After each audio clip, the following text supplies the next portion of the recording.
Estimados colegas, estimados alumnos, tengan ustedes muy buenas tardes.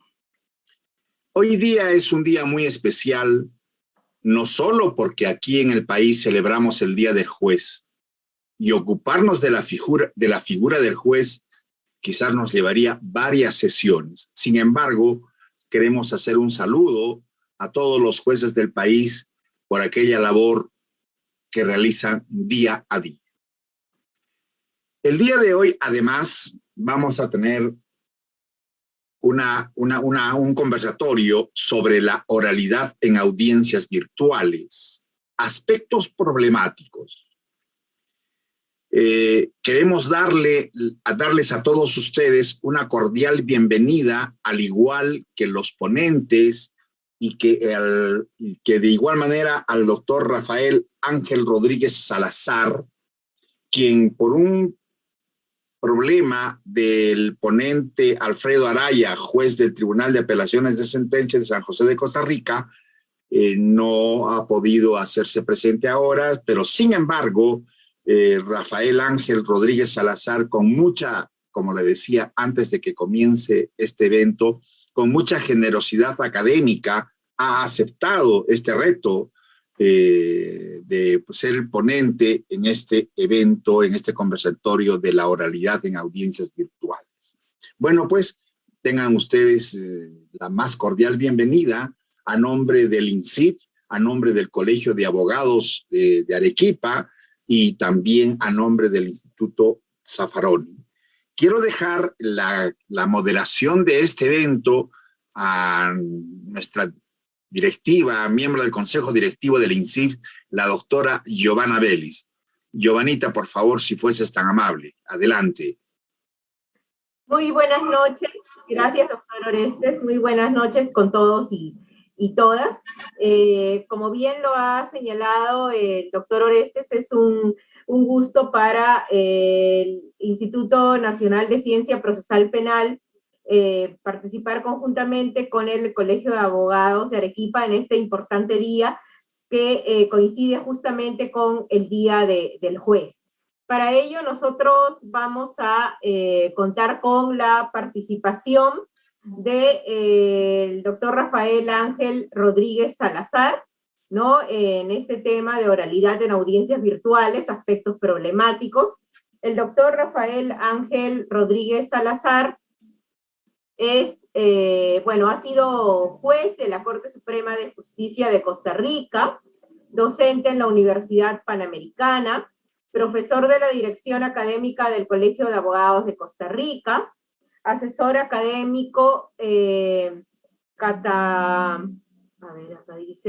Cartularium en Costa Rica, expositor internacional en el cuarto congreso del Foro Iberoamericano de Defensorías Sociales, Colegio de Abogados de Lima, segunda cumbre por la democracia latinoamericana, Organización Democrática Mundial, México, entre otros. Actualmente se desempeña como director de la firma de abogados de Costa Rica. También vamos a contar en este importante evento con la participación de la doctora Ángela Marroquín Córdoba.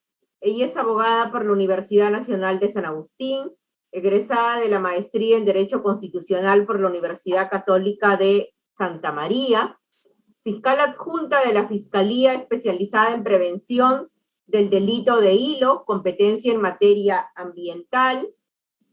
Y vamos a contar también con la participación del doctor Miguel Ángel Gamarra Choque Guaita, quien es licenciado en Derecho por la Universidad Nacional de San Agustín, egresado de la maestría en Derecho Penal y Procesal Penal por la Universidad Católica de Santa María, socio del Estudio Jurídico Defensa Corporativa SAC y asesor externo del Estudio Bustamante y Asociados, ¿no? Entonces, en esta oportunidad vamos a abordar un tema de actualidad y que se ha puesto en boga ya desde el año pasado con el inicio de estas audiencias virtuales justamente a raíz de la pandemia por el COVID-19. ¿no? Entonces, se ha modificado justamente la forma y la práctica en la cual se venía litigando justamente en el marco de las audiencias, ¿no? Se ha tenido que adaptar esta forma de,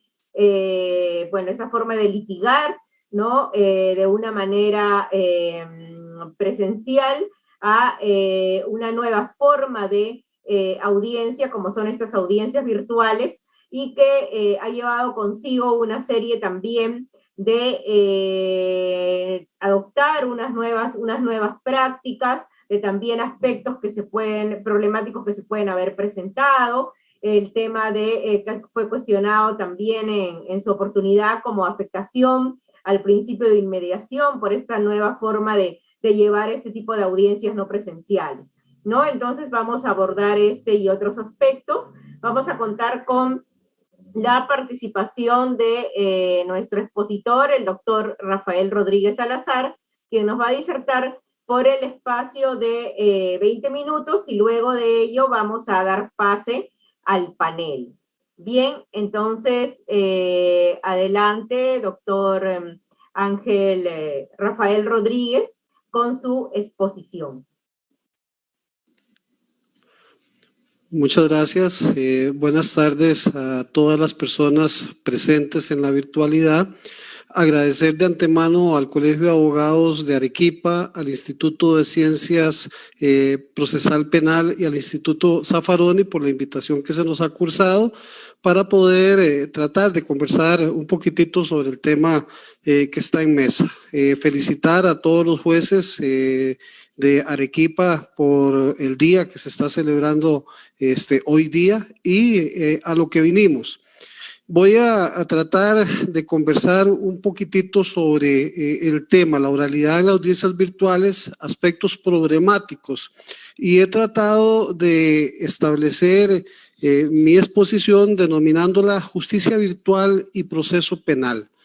Es en realidad un tema bastante ambicioso el poder conversar y el poder disertar sobre los diferentes aspectos problemáticos que se han generado en la oralidad a través de las audiencias virtuales como consecuencia precisamente de la pandemia que estamos viviendo desde inicios del año pasado, desde marzo casi, y con la cual la mayoría de los países en el área latinoamericana y a nivel mundial pues han tenido que tener un cambio en relación con todo lo que sucedía a nivel de la administración de justicia y precisamente la situación de la presencialidad o no presencialidad de los procesos en materia penal. Nos vamos a plantear en este caso una dicotomía que es aparente entre la virtualidad y el proceso penal, no solo en tiempos de crisis como la actual, en donde estamos ya inmersos dentro del proceso que se ha vivido a través de la situación COVID, sino lo que va a acontecer, y es que esto es lo importante después de superada la pandemia.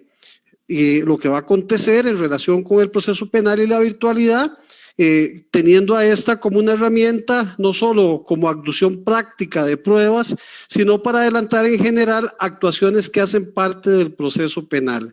Y es que si nosotros nos ponemos a ver la mayoría de los conversatorios, la mayoría de los seminarios, la mayoría de los foros en que se ha tratado el tema de la virtualidad con ocasión de la pandemia que estamos viviendo, en la mayoría de estos eventos nos hemos planteado la problemática, pero hemos sido reacios en establecer qué va a pasar a partir del momento en que ya hemos superado esta situación de pandemia y en que tenemos que volver a la normalidad. Y entonces aquí lo importante no es solamente establecer esa problemática que se ha tenido a través de la preparación y de la situación en que nos hemos visto inmersos con las audiencias virtuales como consecuencia de la pandemia, sino de qué podemos aprovechar y qué es lo que va a pasar cuando regresemos a esa normalidad. Aquí, en este caso, vamos a plantearnos dos premisas en dos escenarios distintos. Una primera premisa, que es un examen de la justicia virtual y el proceso penal en época de COVID, que es parte de lo que vamos a conversar y parte de lo que vamos a establecer como los problemas que se han tenido a través de las audiencias virtuales. Y una segunda premisa, ¿qué es lo que va a suceder con la justicia virtual y el proceso penal una vez superado el COVID? Y denominamos esta premisa la recuperación en condiciones de normalidad social y condiciones de normalidad en la administración de justicia. Ha sido, en este caso, obligado en los diferentes foros hablar de este tema. Sin embargo, la situación se reduce al examen de virtualidad frente a los problemas coyunturales productos de la pandemia.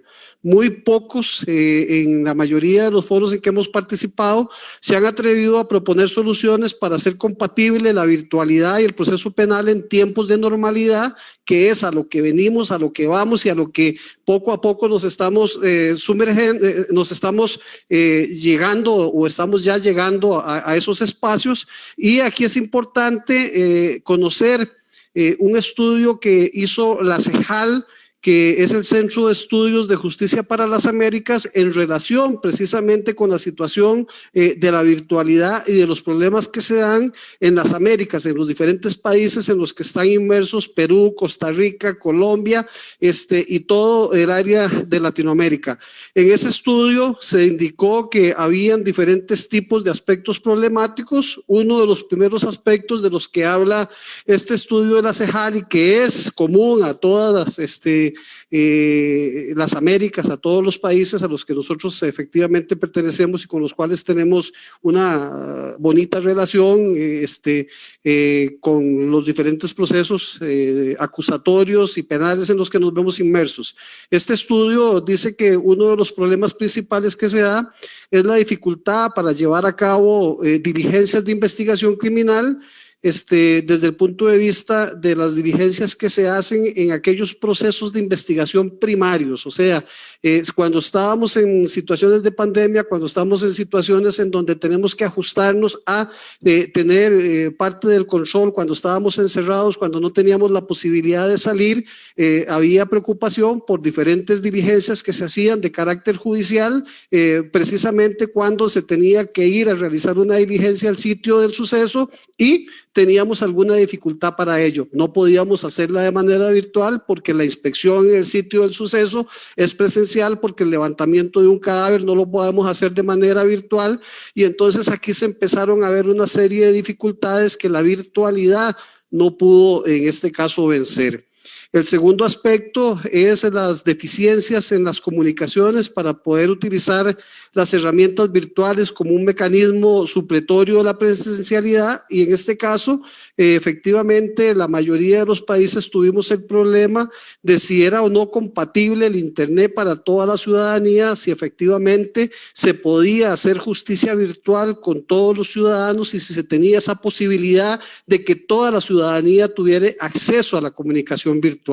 Y esto es porque se empezaron a generar una serie de actuaciones y de diligencias y de situaciones para que la justicia fuera pronta y cumplida, para que no se frenaran precisamente los procesos judiciales, a sabiendas de que inclusive en algunos países se dio esta situación porque se cerraron los despachos judiciales y se alteró y se superó todavía más el problema de la mora judicial que tenemos. Entonces habían deficiencias en este sentido porque no existía una excelente cobertura para todas las partes, porque el internet era pagado, no era público, porque eran servicios que se tenían que pagar y para que la ciudadanía tuviera acceso a ello tenía que darse de esta manera, pero además de eso las coberturas no eran suficientes para que se diera una adecuada comunicación entre partes.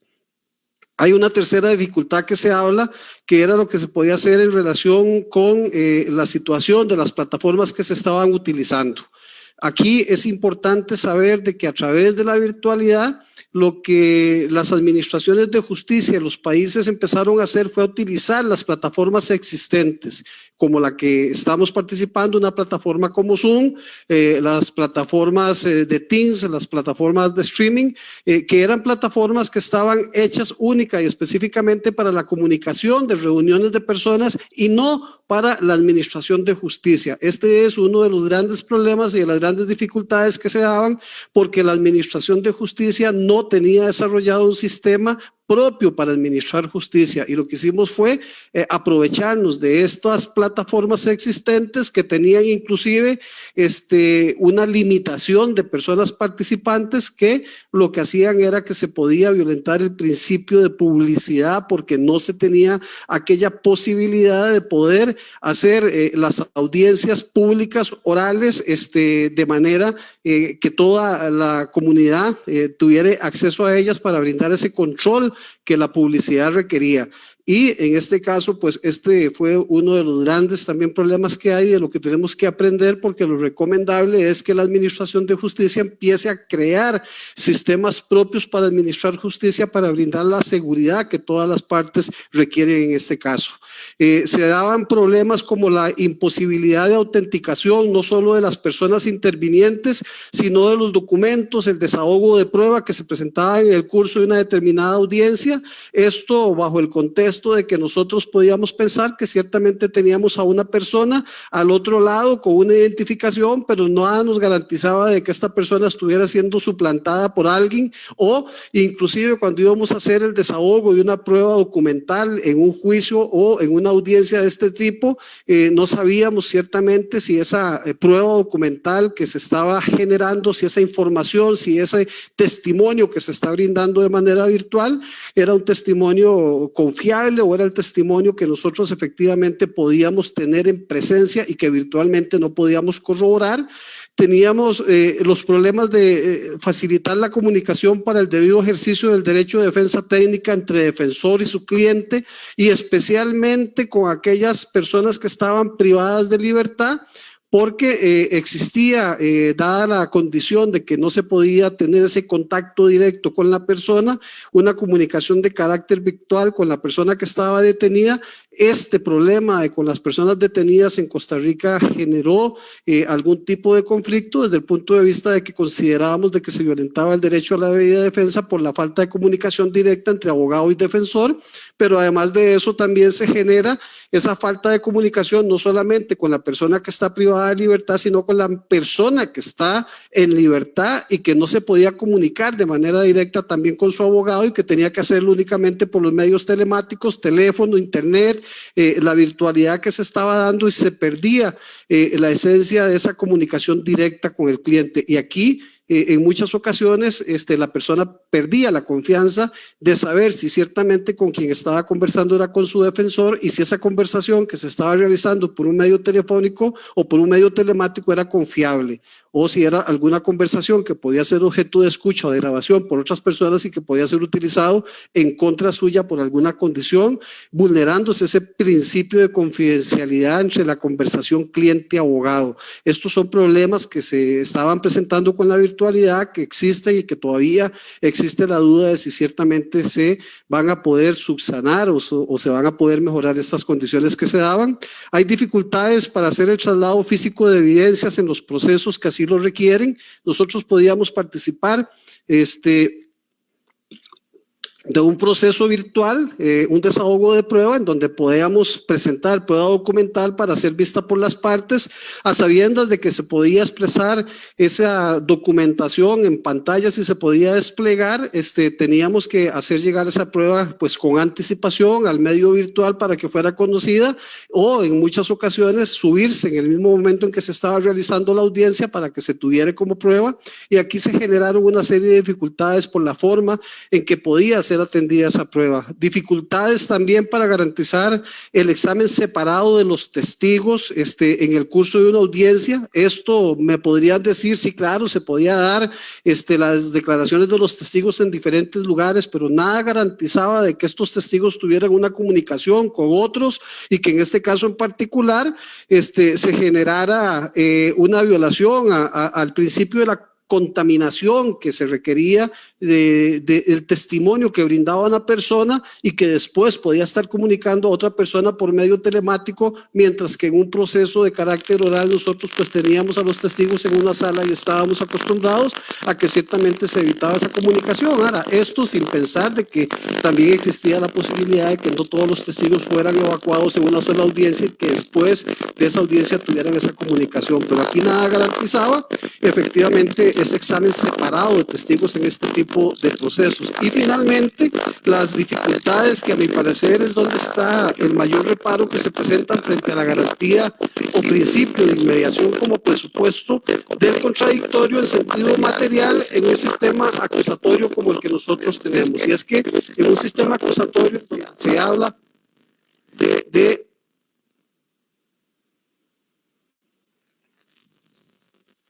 interferencia. Ok, pero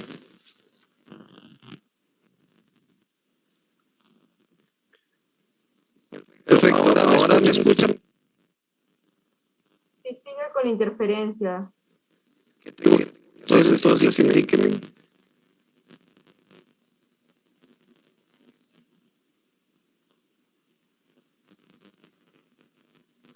Vamos a ver, yo soy un poco, me tengo que salir del sistema, volver a conectarme.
Perfecto, muchas gracias. Disculpas por la interrupción que ha habido.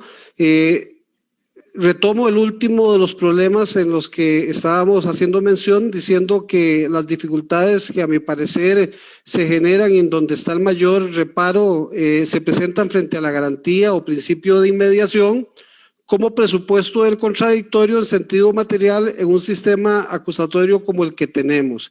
Y es que en este caso nosotros hemos sido partidarios de que ciertamente en un juicio en donde priva el principio contradictorio, la inmediación, el derecho de defensa y el debido proceso, ciertamente la virtualidad no puede garantizar todos estos derechos que se dan, porque no es lo mismo la presencialidad en un desahogo de prueba, en un juicio oral y público, que el desahogo mediante un proceso de carácter virtual, en donde tenemos a un imputado separado de su defensor, en donde tenemos a un tribunal observando y oyendo única y específicamente el testimonio sin tener el contacto directo con esto y sin ver, en este caso en específico, uso o hacer uso de todos los sentidos. En la virtualidad única y específicamente tenemos el oído y tenemos la vista, pero en la presencialidad tenemos el oído, la vista, el tacto, el olfato, y todos los sentidos que nosotros podemos percibir. Todos estos problemas que hemos conversado permiten llegar a varias conclusiones. Primeramente, es evidente que ningún país estaba preparado para usar la virtualidad como una herramienta para efectos de facilitar las actuaciones que conducen al proceso penal. Todos a marcha forzada fueron creando nuevas herramientas y se han utilizado las existentes. En Costa Rica, ciertamente, a pesar de que nosotros teníamos ya los procesos judiciales de manera digitalizada y de que teníamos muchos procesos que se estaban realizando de manera oral, en materia penal, por la especialidad de la materia, no se había generado los juicios virtuales, pero aprendimos a que podíamos realizar diferentes actuaciones como las audiencias virtuales, como las audiencias de medidas de prisión preventiva, las audiencias de prórrogas de prisión que se pueden hacer de manera virtual sin necesidad de estar de manera presencial en algún sitio. Como segunda conclusión de esta experiencia, se ha aprendido que la virtualidad puede ser una muy buena herramienta de mejoramiento en el funcionamiento del sistema penal, inclusive en épocas de normalidad. Hay diferentes audiencias que se ha demostrado se pueden realizar hoy día y nos han ahorrado una serie de tiempo, no solamente de traslado de tiempo de un lugar a otro, sino de evitar trasladar a personas, a víctimas, a los diferentes despachos, cuando efectivamente por medio de la virtualidad los podemos tener conectados, y este tipo de audiencias en donde no se vulneran derechos fundamentales y constitucionales pueden ser seguidamente utilizadas. En este caso, nosotros, superada la pandemia, debemos preguntarnos qué de esto debemos conservar, qué de esto debemos rescatar y qué de esto le aporta al sistema judicial penal en épocas de normalidad, algo que vaya a generar una mejor justicia o un mejor desarrollo de la administración de justicia. Como tercera conclusión, tendremos que hablar sobre el soporte legislativo. En este caso, sabíamos y parece que los legisladores fueron claros en saber que teníamos este tipo de situaciones, y en la mayoría de las legislaciones a nivel latinoamericano ya estaba inmersa la posibilidad de hacer uso de la virtualidad. Lo que no se tenía era las consecuencias o las situaciones que se iban a presentar cuando la virtualidad se requería de carácter total.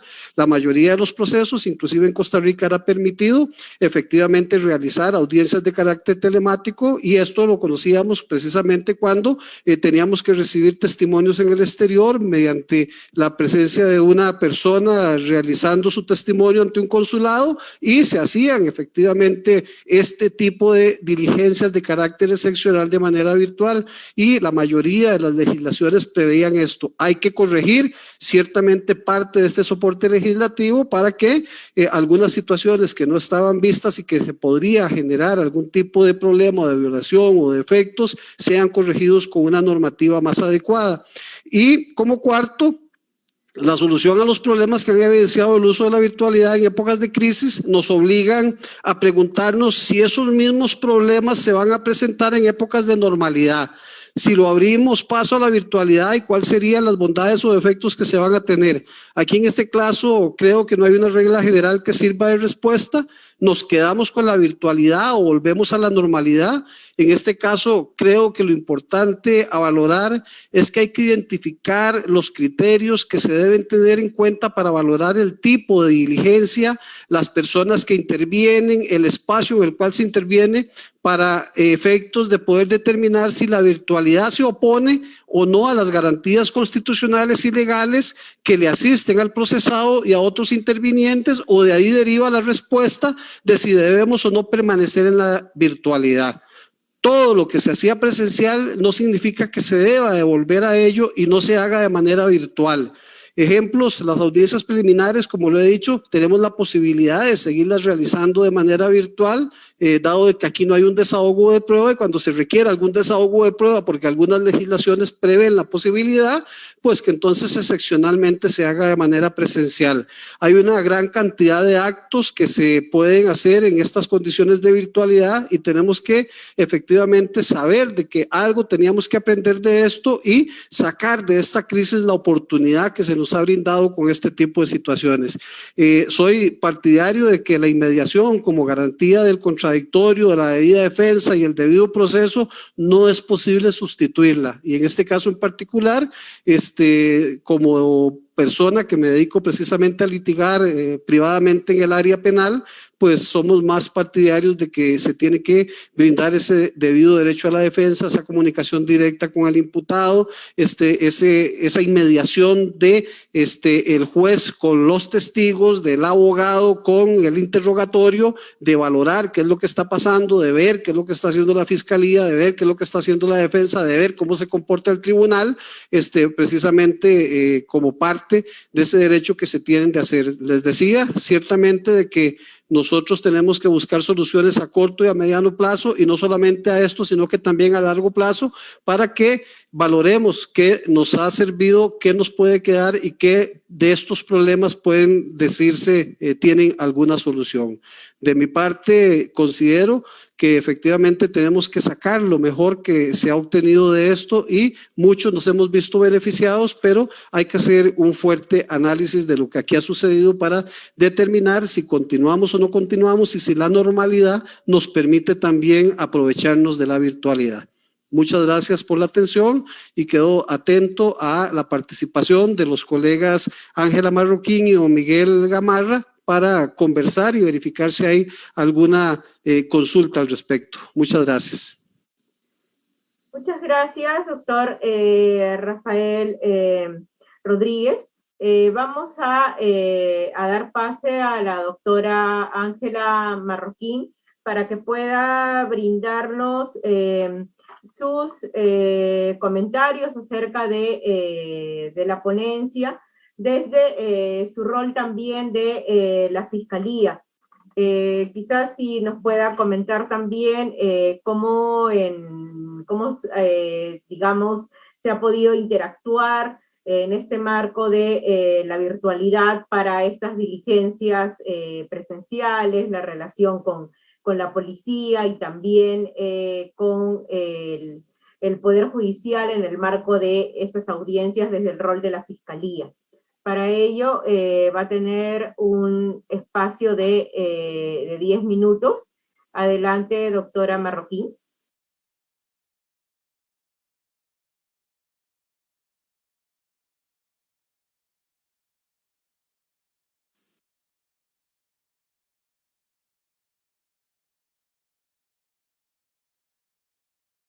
Buenas noches.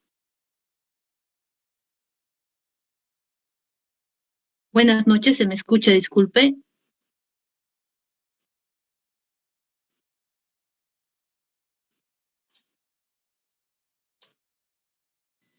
Sí, se le escucha. Sí. Bueno, me auno al saludo que han brindado todos mis colegas, a los señores jueces, y bueno, quiero agradecer también esta oportunidad de dirigirme hacia todos ustedes, brindada por el Colegio de Abogados de Arequipa, por el INCIT, y agradecer también al doctor Rafael Rodríguez, que realmente de una manera muy sucinta se puede decir que ha desarrollado los principales problemas que está trayendo la virtualidad en el proceso penal. Dicho esto, yo quiero remarcar lo siguiente. El COVID, la pandemia, nos sorprendió a todos. No solamente al sector salud, definitivamente también al sector justicia.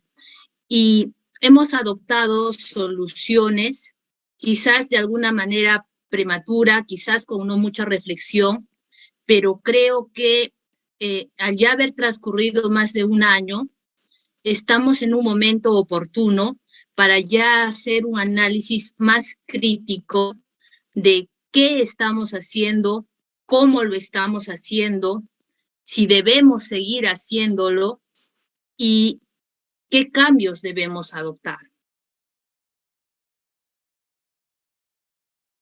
Coincido plenamente con el doctor cuando dice que tenemos que empezar a disgregar que hay cosas que podemos hacerlas de manera virtual. Por ejemplo, las audiencias previas al juicio oral, la etapa intermedia. Pero ya en aquellas audiencias que requieran alguna mínima actuación de prueba, ya la situación se torna un poco más complicada desde mi punto de vista. Entonces, considero que debemos de empezar por analizar, por ejemplo, ya estrictamente el tema del juicio oral. Si es que debe seguir y puede seguir llevándose a cabo de manera totalmente virtual. La actuación de los testigos, como señala el doctor, requiere de una inmediación, requiere de una valoración por parte del juez. En el primer juicio oral que ocurrió en mi despacho, por ejemplo, tuvimos una incidencia.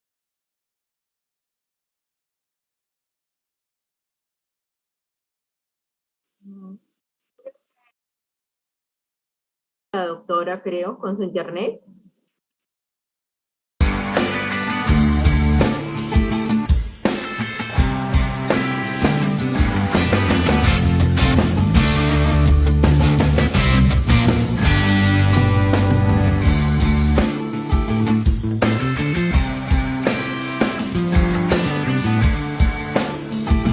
Ejemplo, que en cuanto al tema de actuación de testigos, nosotros hemos tenido una ocurrencia en el primer juicio oral que hemos tenido. Teníamos un juicio ambiental, declaró el testigo, el perito de la fiscalía, y a continuación tenía que declarar el perito de la defensa. En lo que estamos pidiendo que se conecte, el abogado defensor olvida de activar el audio, y pues se escucha que le dice al perito, a su perito, has escuchado bien lo que ha dicho el testigo de la fiscalía, tienes que decir todo lo contrario, ese es tu objetivo, y conéctate, por ejemplo. En ese momento el juez señaló que iba a tener en cuenta esta actitud procesal para el momento de valorar las pruebas. Felizmente se emitió una sentencia condenatoria y bueno, no ha habido mayor reflexión de cómo es que se debió valorar esta actitud procesal, de cómo quedaba la declaración de este perito de la defensa, pero estoy segura que en varios juicios, que en este sí se pudo palpar el hecho, se está produciendo lo mismo.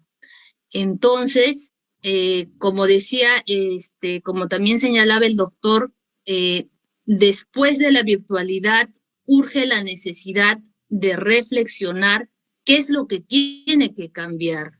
Y lo que, por ejemplo, tiene que cambiar es la forma en que los jueces están valorando las cosas, están valorando los documentos, los testimonios, porque efectivamente, al haberse reducido el tema de la inmediación, no es lo mismo. Básicamente, yo sí estoy, por ejemplo, proponiendo ya de que el Poder Judicial tiene que ver la manera de hacer que los juicios orales, sobre todo esta etapa, los juicios orales, ya sean presenciales. Ojo, aquí también quiero llamar a cabo lo siguiente, no es que en todos los países del mundo se haya virtualizado por completo el juicio oral, como de alguna manera se ha hecho en Perú. Los invito básicamente, por ejemplo, a ver la serie más conocida que vemos, La Ley y el Orden. Capítulos de hace 3 meses ya se muestran testigos que comparecen ante juez con mascarilla, con protector facial, en un ambiente de alguna manera individualizado, prácticamente como atienden los bancos, de tal manera de que incluso en otros sistemas se ha visto, yo creo, la necesidad ya de optar por la presencialidad. Otro tema que me parece también importante y que me ha llamado mucho la atención es el referido a la igualdad. Si bien es cierto, desde un punto legislativo y administrativo se habilitó el tema de los juicios orales virtuales, lo cierto es que no todos los juicios orales son virtuales. Y llama la atención que los juicios más graves, llámese feminicidio, violaciones, donde están en juego sentencias importantes, algunos juzgados los han visto por conveniente realizarlos de manera presencial.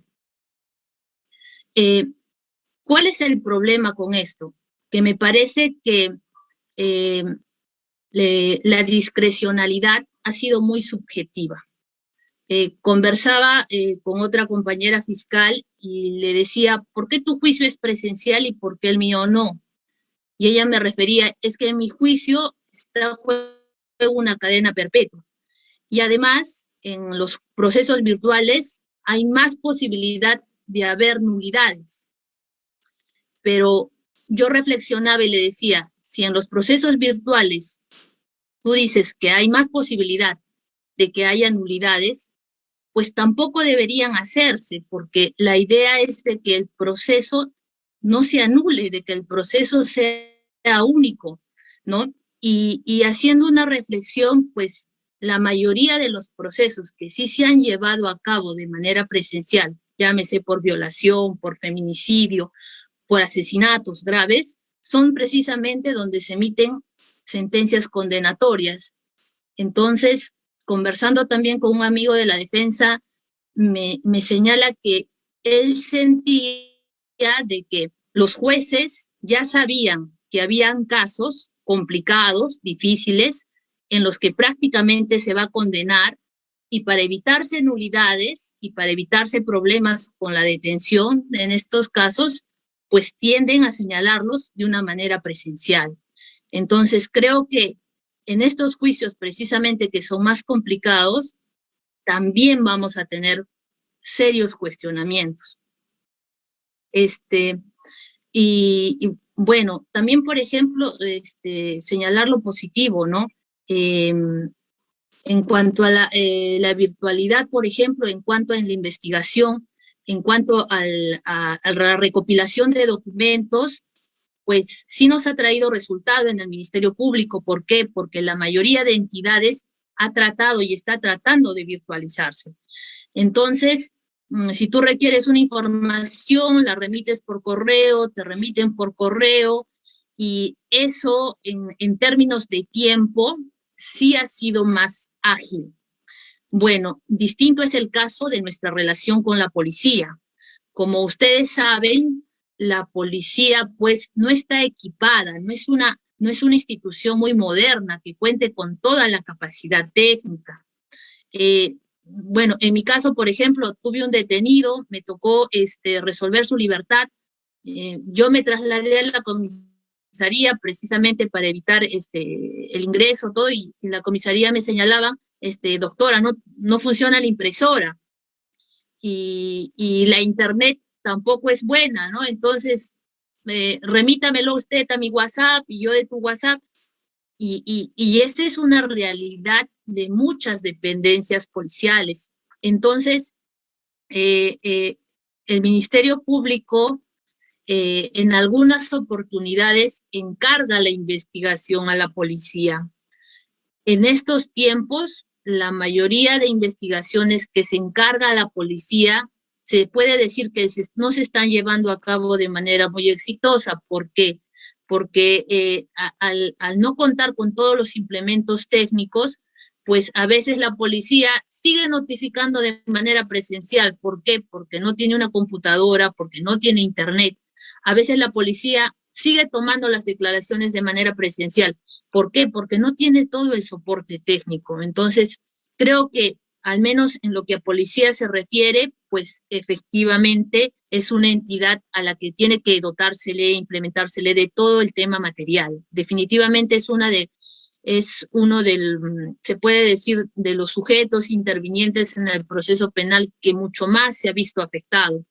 Incluso yo también llamaría la atención por la defensa privada, porque la defensa pública, todo te participa a través virtual y tienen firma digitalizada, certificada por RENIEG. Entonces, ellos pueden participar. En cambio, si tú quieres que un abogado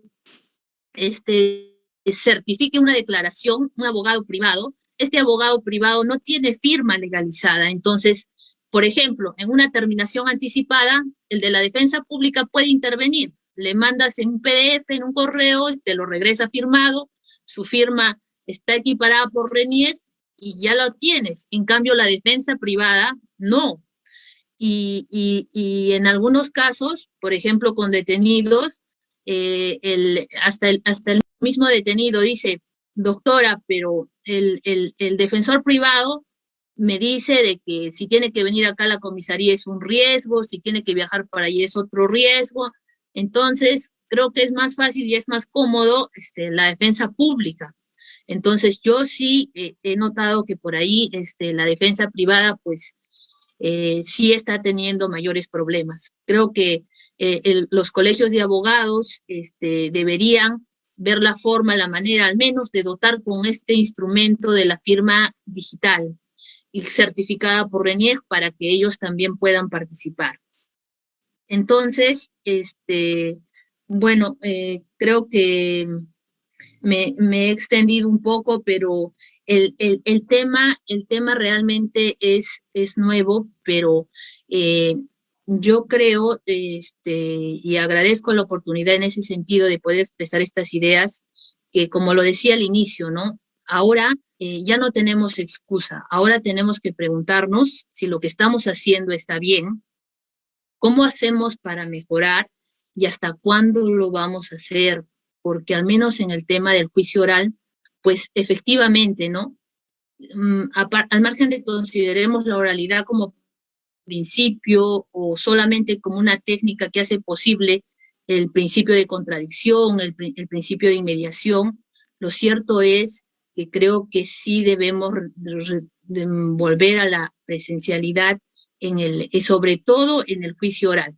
Y de allí ya quizás hacer ya un análisis un poco más exhaustivo de lo que se requiere en cuanto a la investigación y en cuanto a las audiencias previas del juicio oral, la etapa intermedia, la investigación preparatoria, y creo que ahí sí podríamos seguir practicando el tema de la virtualidad.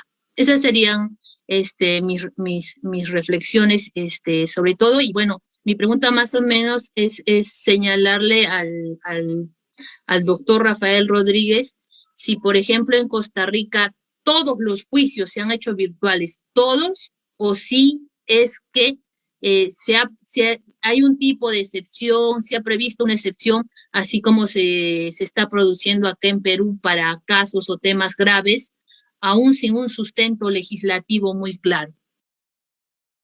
Gracias. Gracias, doctora Ángela Marroquín. La pregunta que usted le ha planteado al doctor Rafael Rodríguez la vamos a dejar para la segunda parte de este evento, luego de las reflexiones del doctor Miguel Gamarra, quien es nuestro segundo panelista.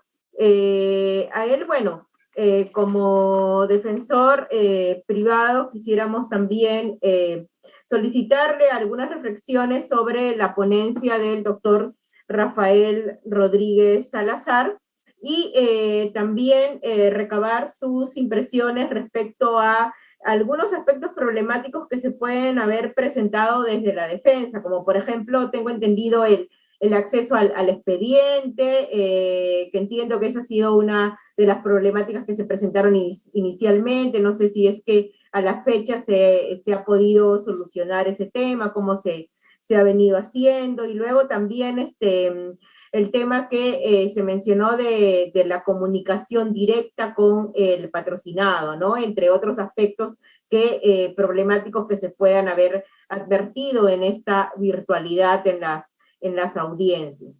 Bueno, para ello tiene un espacio también de 10 a 15 minutos. Adelante, doctor Miguel Ángel Gamarra. Muchas gracias. Muchas gracias por la invitación, muchas gracias por la oportunidad, aunarme también en el saludo por el Día del Juez aquí en Arequipa. Un gran saludo para todos los magistrados por este día. Doctor Rafael Rodríguez, muchas gracias por la disertación. Doctora Ángela Marroquín, muy interesantes los comentarios vertidos. Me gustaría, sí, ahondar en un punto tocado en la exposición. ¿Cuáles son esos criterios que permiten definir que una audiencia tenga que realizarse de manera presencial? Bueno, La doctora Ángela creo que daba ciertos matices de respuesta a ese punto. La gravedad del delito. Un delito donde está en juego una cadena perpetua merece una mayor protección de las garantías que permita legitimar esa decisión trascendente para una persona que está siendo procesada. Creo que el otro de los criterios sería la exigencia del juez, la exigencia del abogado para la realización del juicio de manera presencial. Cuando el abogado puede tener ciertos temores de que estos riesgos que trae consigo la virtualidad en un juicio puedan concretarse, evaluando la conducta procesal de los otros sujetos procesales durante la investigación. Por ejemplo, si ya han existido antecedentes de que se ha tratado de ayudar a un testigo cuando declaraba de manera ilegítima, o de mostrarle documentos, o mostrarle información de manera ilegítima. Entonces, cuando surge ese temor, creo que un abogado válidamente podría exigir que al momento del juicio, este se realice de manera presencial. Porque la formación de esta nueva manera de litigar va a depender mucho de la actividad de los principales operadores, los jueces, y va a depender de las exigencias de los sujetos confrontados, tanto la defensa como el Ministerio Público. Permítanme traer a colación una decisión del Tribunal Supremo Español en el año 2005, que ahora ha vuelto a tomar vigencia en este contexto. En el año 2005, un grupo de presos realizó un motín. En ese motín dieron muerte a algunos otros presos, privaron de la libertad a algunos funcionarios de la entidad carcelaria, hubieron lesionados, hubieron fugas, etc. Estas personas fueron procesadas en ese año 2005, no se les trasladó a la entidad o al lugar donde se iba a realizar el juicio, ¿no? Por razones de seguridad y por la alta peligrosidad de estas personas, se decidió que ellos permanecerían en el centro carcelario y se conectarían vía audio y video, lo que hoy día sucede comúnmente. Muy bien, el juicio se realizó, finalmente fueron condenados. Cuando esa decisión sube al Tribunal Supremo Español, año 2005, el Tribunal Supremo evalúa esa particularidad en ese contexto y destaca dos aspectos importantes. Dice, es vital para la legitimidad de un juicio no solo la presencia física del imputado, muy bien, sino que también es vital la posibilidad constante de comunicación del imputado con su abogado defensor. Y en ese año 2005, básicamente por este fundamento, es que el Tribunal Supremo anula esa sentencia. Bueno, hoy día estamos en un contexto en el que se están presentando estas situaciones y pareciera que el punto problemático crucial, difícil de superar, habría que evaluar, es este segundo punto en el cual el Tribunal Supremo Español recalca. La comunicación constante, inmediata, y de manera privada, entre el imputado y su abogado. Claro, hoy día podemos decir, ¿no? Pero en las audiencias siempre hay una comunicación. Se han visto varias maneras de tratar de subsanar esta situación. Se le ha permitido, hemos tenido algunos casos donde sí, pues, por la pandemia no hemos podido tener una entrevista con el imputado que está detenido en la cárcel, y para no afectar este derecho hemos exigido que antes de la audiencia de juicio, antes de determinada audiencia, nos permitan una comunicación utilizando la plataforma del MIT, del Poder Judicial, nos permitan una comunicación con el imputado. De manera, sin que esté nadie más presente, y efectivamente nos han accedido explicando determinadas situaciones. Pero, el inconveniente que se presenta es que no tenemos un mecanismo que asegure esa comunicación directa e inmediata entre imputado y abogado cuando se está realizando la actuación probatoria, cuando se está presentando algún documento, cuando se está interrogando y contrainterrogando a un testigo. Porque en el juicio, el núcleo importante, el punto más resaltante que llama mucho la atención a los jueces es ese momento del contrainterrogatorio. Y claro, a veces un abogado puede preparar bien su caso, puede haber conversado antes con el imputado, puede haber revisado los documentos, pero en un interrogatorio y contrainterrogatorio, muchas veces la información que surge es imprevisible. No podemos adelantarnos a eso.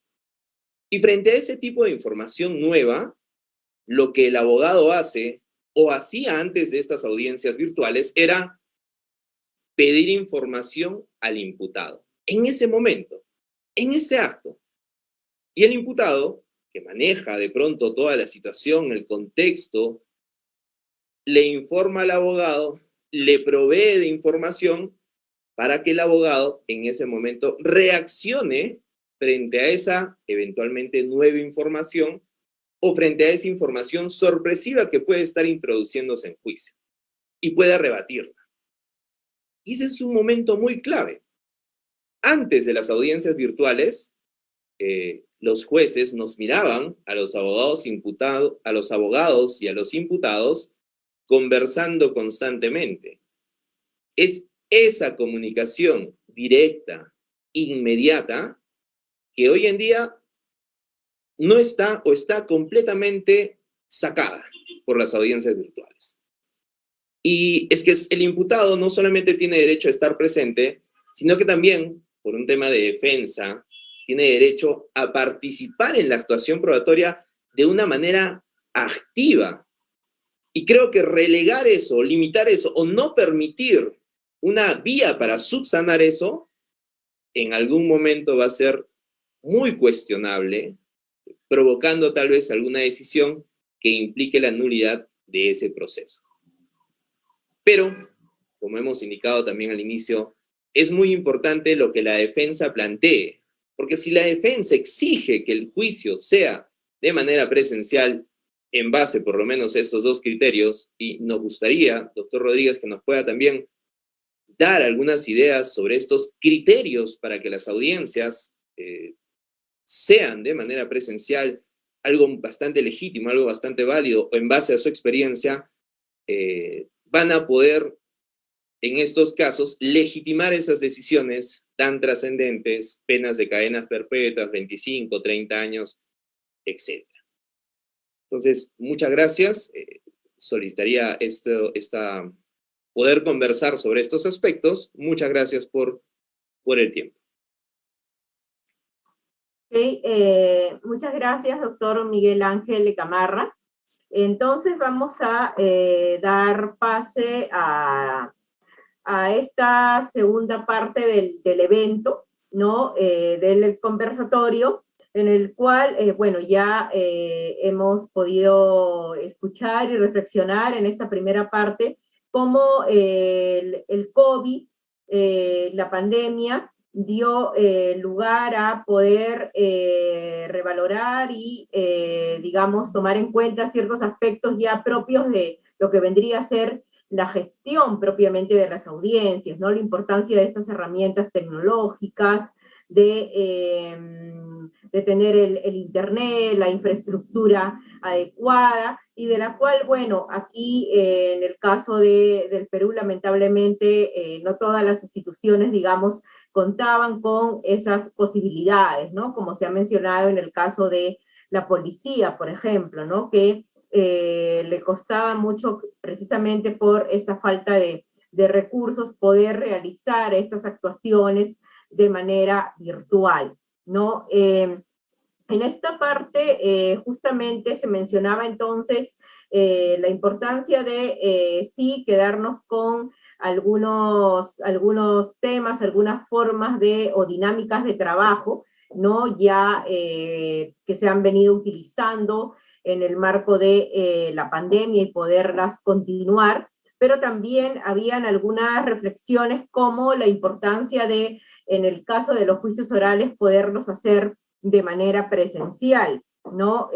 Por ello, bueno, la doctora Ángela Marroquín planteaba el interrogante al doctor Rodríguez Salazar respecto de, en el caso de Costa Rica, si es que todos los juicios orales se realizaron de manera virtual o hubieron algunos juicios que se realizaron de manera presencial y en qué casos, por ejemplo, ¿no? Y el doctor Gamarra planteaba la pregunta también, ¿no? Y un aspecto para poder conversar en esta segunda parte del evento sobre los criterios para que las audiencias o qué criterios deberían tomarse en cuenta para que las audiencias se realicen de manera presencial, ¿no? Y un tercer aspecto sobre el cual podríamos conversar también en esta segunda parte estaría vinculado respecto a, en ese supuesto, qué modificaciones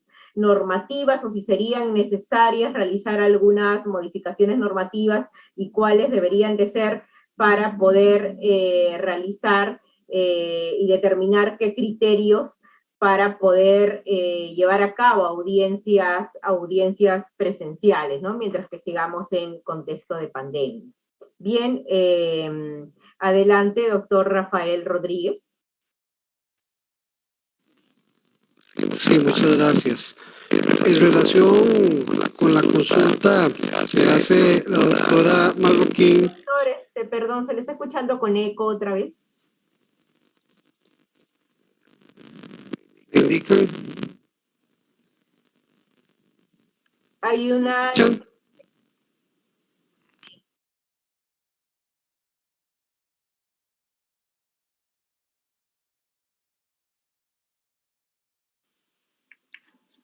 Hola, hola.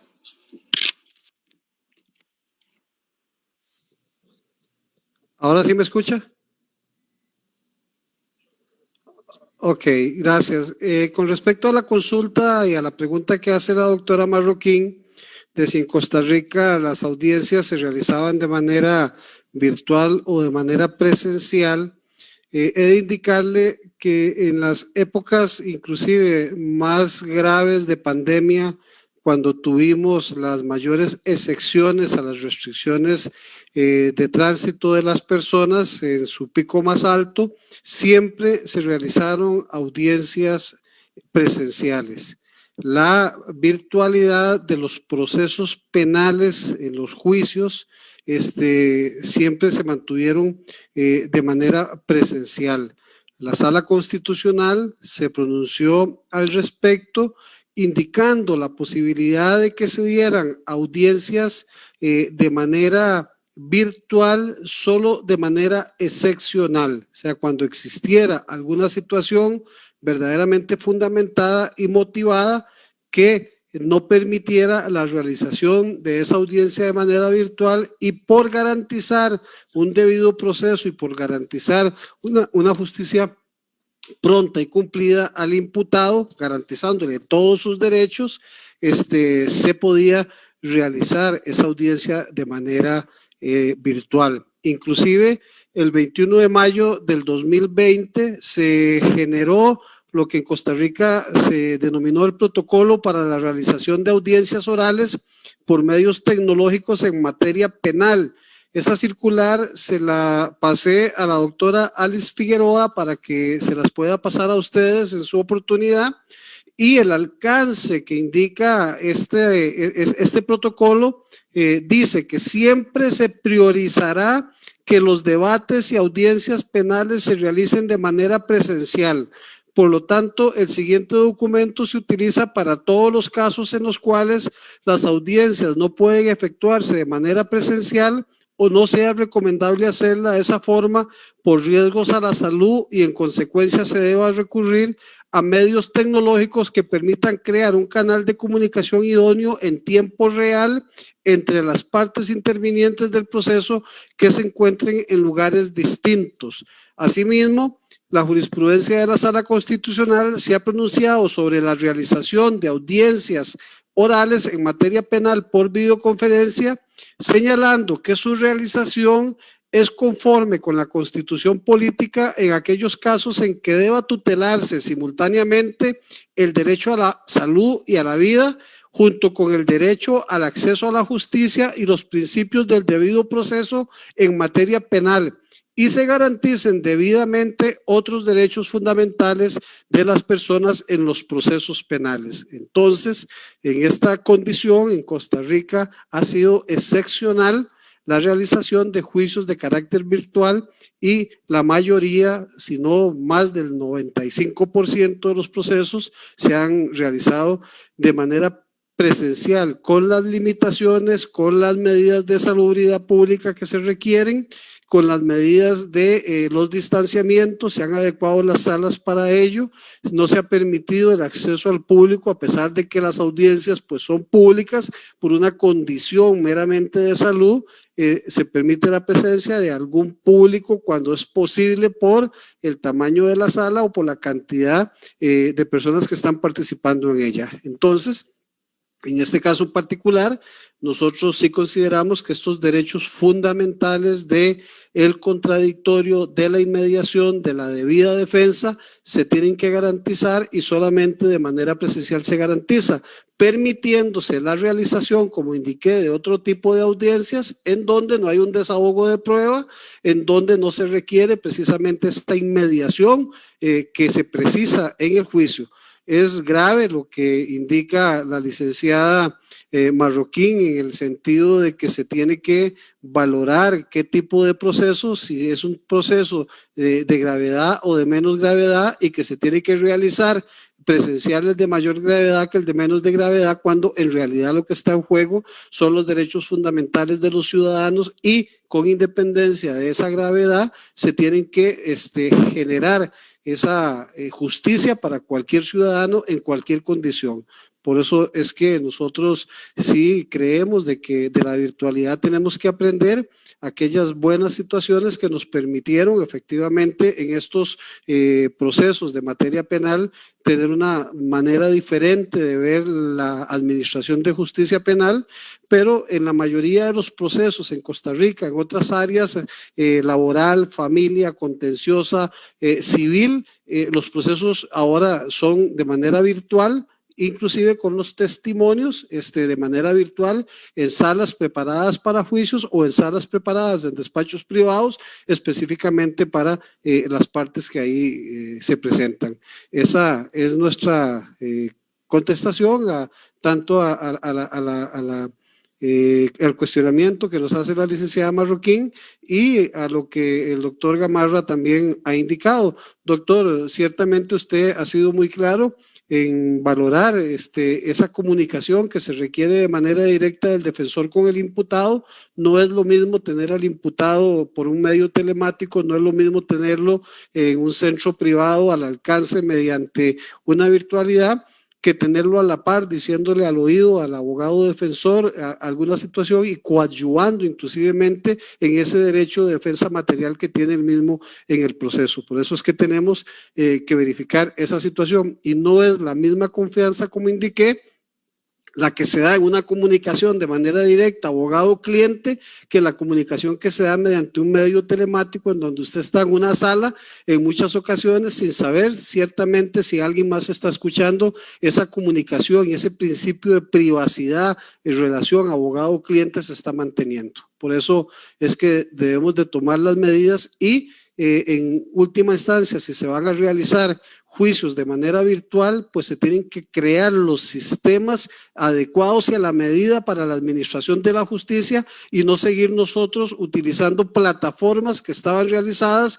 para reuniones particulares que tienen una serie de limitaciones que hemos visto han causado una serie de conflictos, pero en este caso en particular ya los estados deben ir procurando la creación de una herramienta que permita precisamente esta virtualidad, tomando la seguridad y las consideraciones de los problemas que se han tenido a través del uso de estas herramientas virtuales que hoy día estamos gestionando a través de las herramientas existentes, pero que no fueron diseñadas precisamente para la administración de la justicia.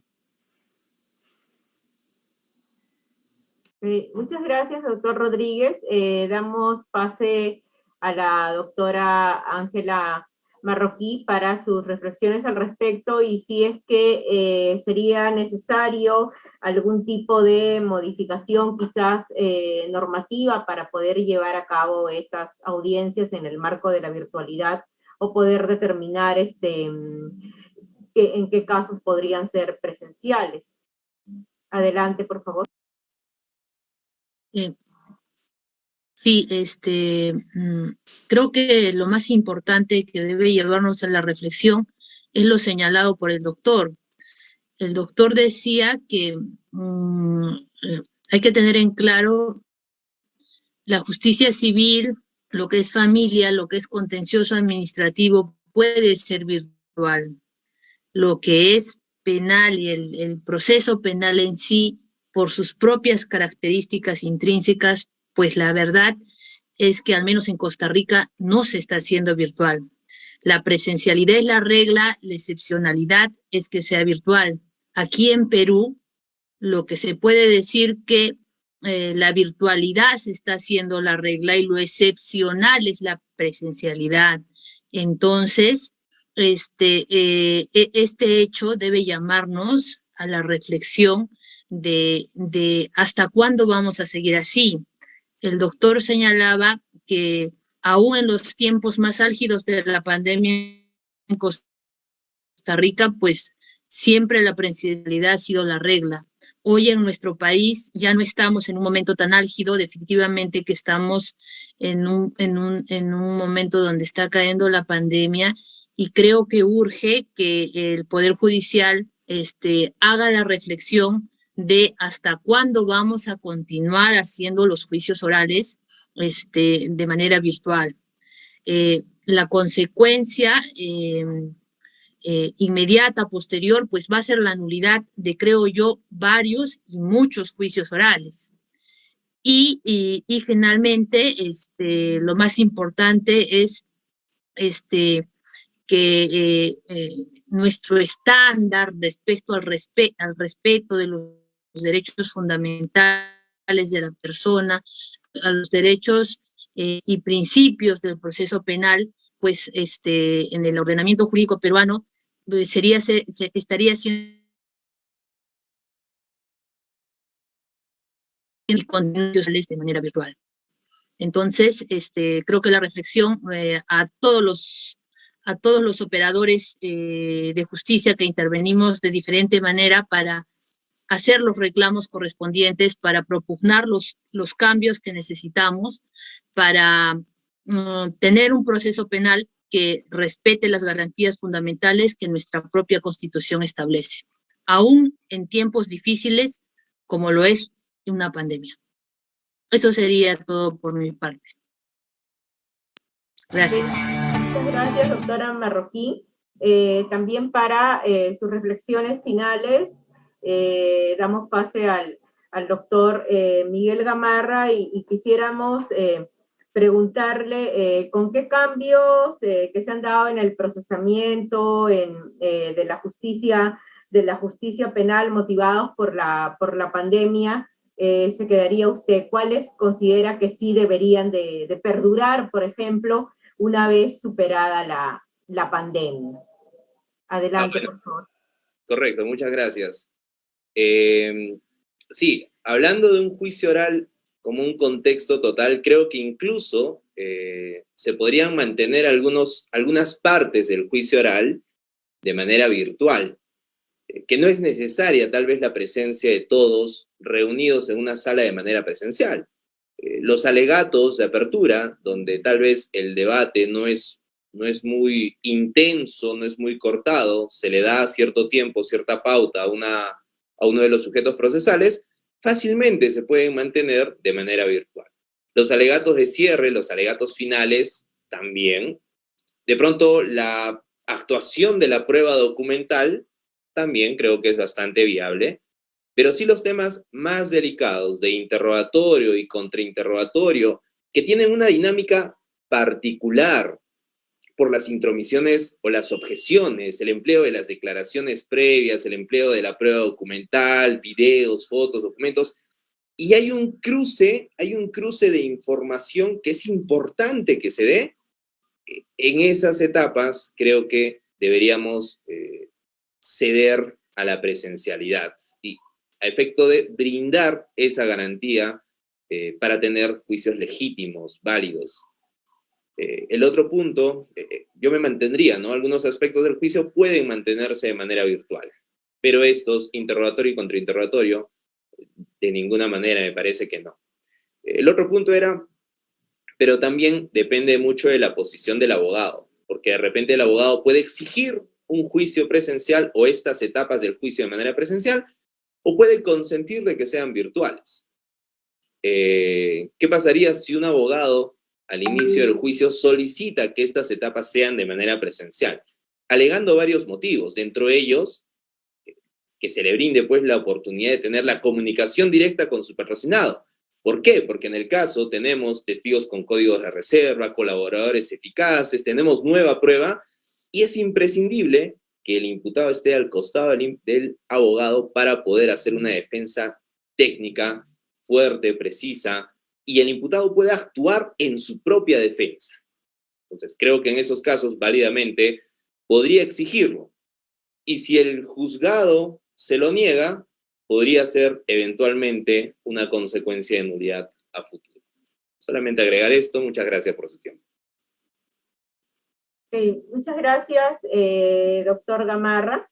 Entonces, bueno, agradecemos la participación en este evento, en este importante evento que ha dado la oportunidad para estas reflexiones sobre los aspectos problemáticos que se han ido presentando en las audiencias virtuales, desde que estas, bueno, vienen siendo utilizadas en el marco de la pandemia ya desde hace más de un año, ¿no? Y han podido ser tomadas las posturas tanto del doctor Rodríguez Salazar, de cómo se han llevado a cabo estas audiencias en el caso de Costa Rica y qué aspectos también problemáticos se han podido presentar en algunos casos, ¿no? Básicamente respecto a la vulneración del principio de inmediación y de otras garantías también que,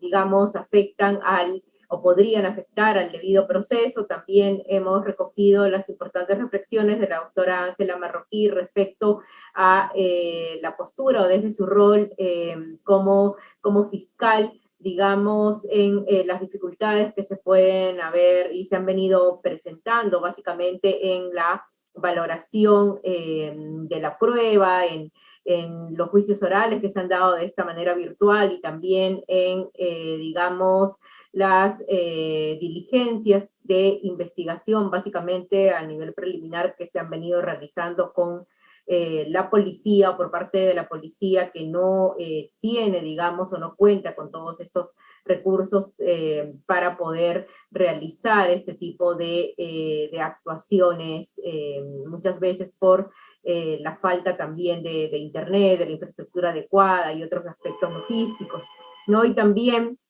de la postura del doctor Gamarra desde la defensa, como, digamos, la realización de las audiencias virtuales y también otros aspectos que se han podido dar han generado ciertas limitaciones en la comunicación directa con los patrocinados, ¿no? Que ciertamente pueden o han afectado en algunos casos el derecho a la defensa.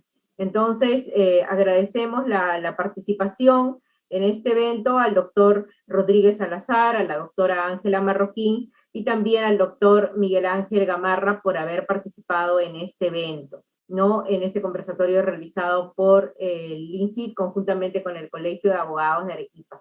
Muchas gracias también a todos y a todas quienes nos han acompañado en este importante evento.